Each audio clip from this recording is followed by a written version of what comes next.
What up, what up? It is Alex, the Fantasy Football Hustler, back at you for another start and sit video. We're talking about the running backs. I also mix in the tight ends on this one. We're going to make this short and sweet today. Let's get through all these games. The Thursday night matchup looks pretty good on paper between the Lions and the Packers. The Lions, a 3.5-point favorite.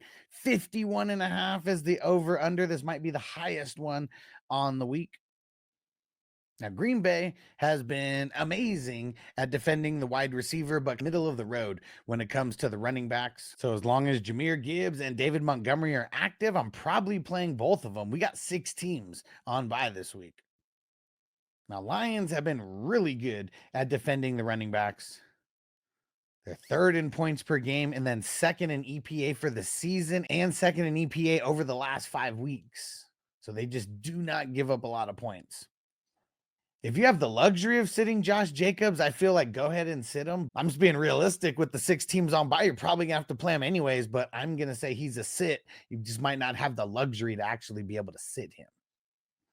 And then for the tight ends, Green Bay's a positive matchup, but they're kind of just over the middle and giving up points, but they're so good against the wide receivers that I'm going to say start Laporta.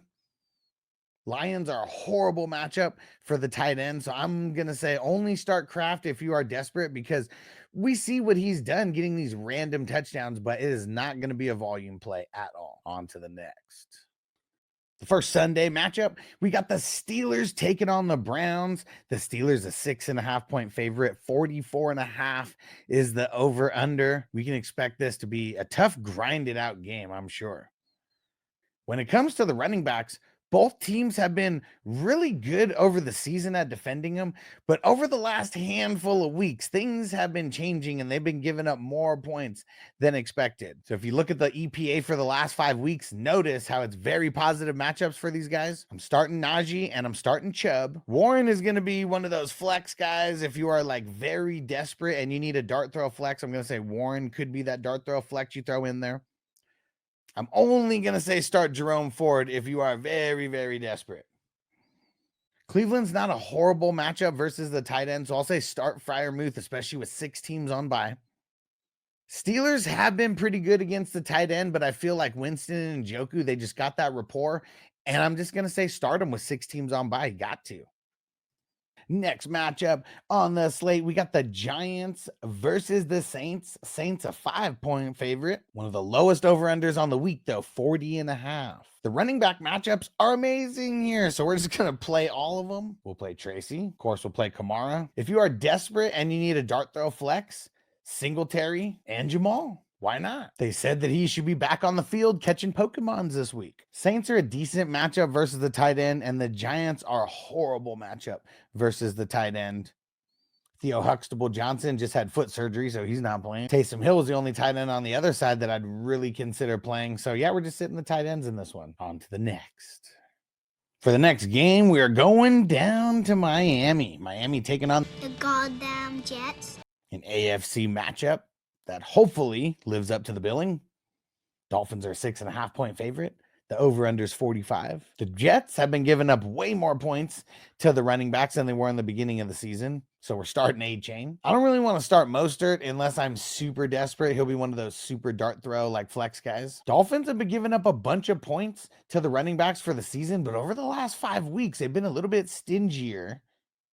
That being said, you have to play Brees in this game with 6 teams on bye. If you have the luxury of sitting them just out of spite, go ahead and sit them. But if you're in like a 12-teamer, I find it hard to believe that you're going to have someone that you can throw in there. But yes, he has been probably one of the biggest disappointments in fantasy.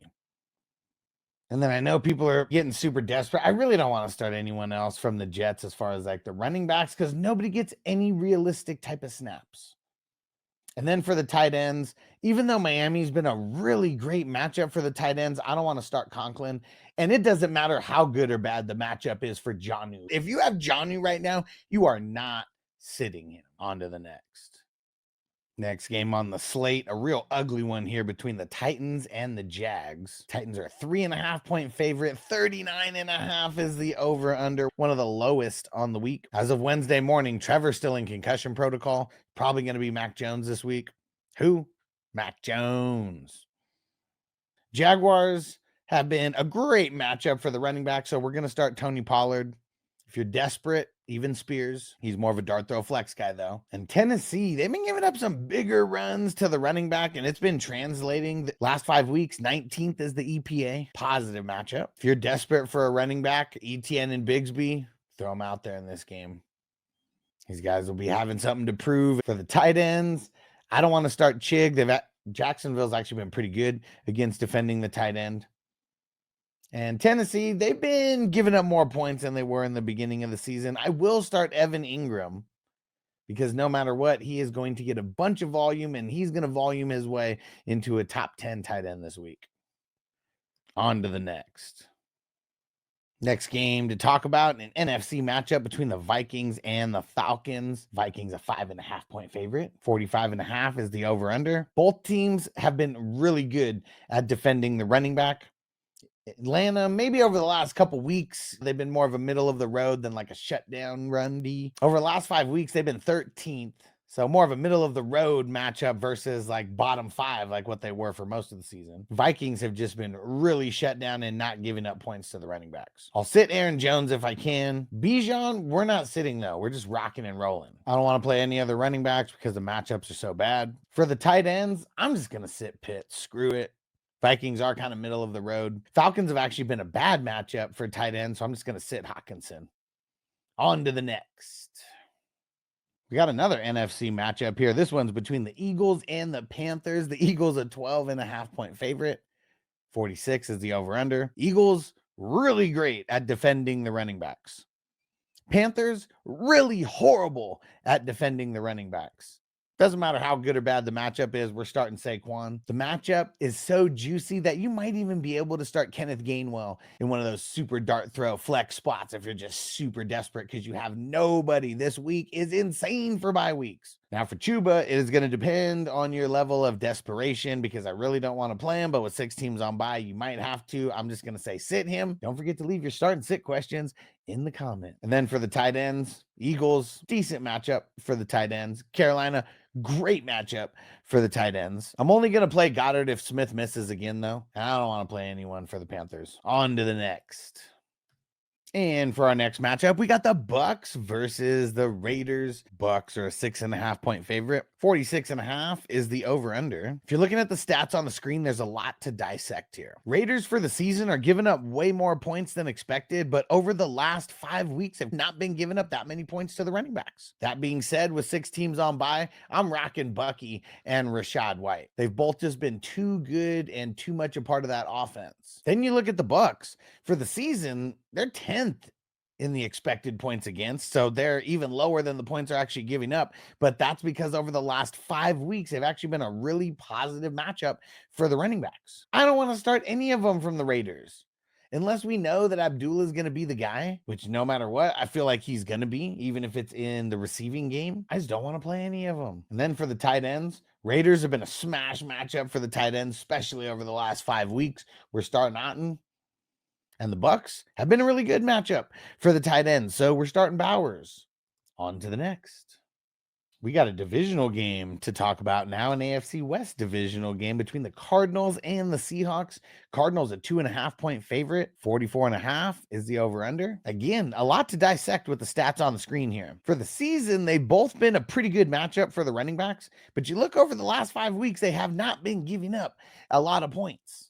That being said, I'm still going to start James Conner and I'm still going to start Ken Walker. It's because there's 6 teams on bye and these guys can volume their way to at least an RB2. So I'm just going to say rock and roll with those guys. Both matchups for the tight ends, not really that good. Cardinals have been a little bit better at defending the tight end than the Seahawks have been. I'm still going to play McBride. We're not playing Fant on the other side. On to the next. We've got another NFC matchup to talk about here. This one is between the 49ers and the Bears. 49ers a 4 point favorite and 44 is the over-under. And these are the kind of matchups that we want to see where it's nothing but green on points given up to the running backs and the EPAs for the season and the last 5 weeks. Now, the one thing that sucks, 49ers, they got no running backs. CMC on the IR, Mason on the IR. They're hurting so bad that they signed Keyshawn Vaughn.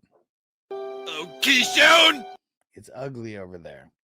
That being said, I'm going to start Guerrero. 49ers have been a smash matchup for the running backs. I'm so nervous about starting Swift, but with 6 teams on bye, start him. Roshan's probably not going to play either because he was El Concusto this past week. Should get enough volume to at least be an RB2. For the tight ends, 49ers, horrible matchup for the tight end, so I'm not playing Komet. Bears, they've been a positive matchup for the tight ends, so I'm going to say start Kittle. Do it. On to the next.